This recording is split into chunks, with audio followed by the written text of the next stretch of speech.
Yield 4 minutes to the gentlelady from South Dakota, Representative Kristi Noem, the author of this bill. The gentlewoman from South Dakota is recognized for 4 minutes.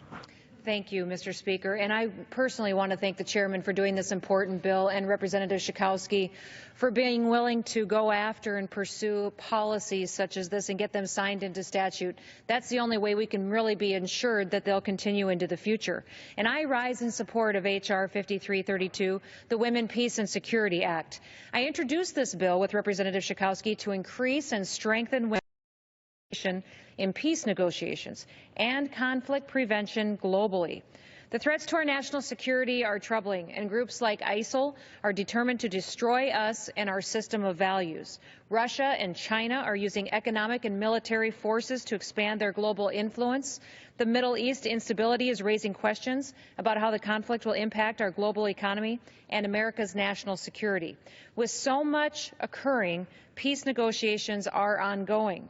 At least one study showed us that on conflict resolution processes that it indicates that peace agreement is 35% more likely to last at least 15 years when women are involved.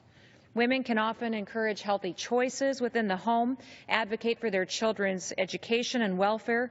Both of these help ensure greater stability by giving young people opportunity outside of conflict. Their roles in the global economy also help raise countries out of poverty. By bringing these perspectives to the negotiating table, different priorities often emerge, which makes peace negotiations much more likely to address the conflict's underlying causes. We've seen this to be true in places like Northern Ireland, Africa, Asia. With all of this in mind, I introduced the Women's Peace and Security Act along with Representative Schakowsky, with Chairman Royce's help as well, and Ranking Member Engel.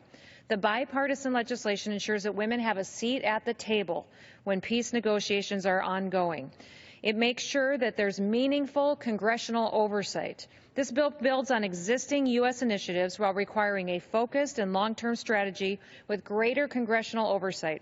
Our legislation will help introduce further accountability, and by doing so, I'm hopeful that we can provide even greater sustainability outcomes during future conflict resolution and peace negotiation processes. I want to thank the Speaker for considering H.R. 5332, and I urge my colleagues to support the bill.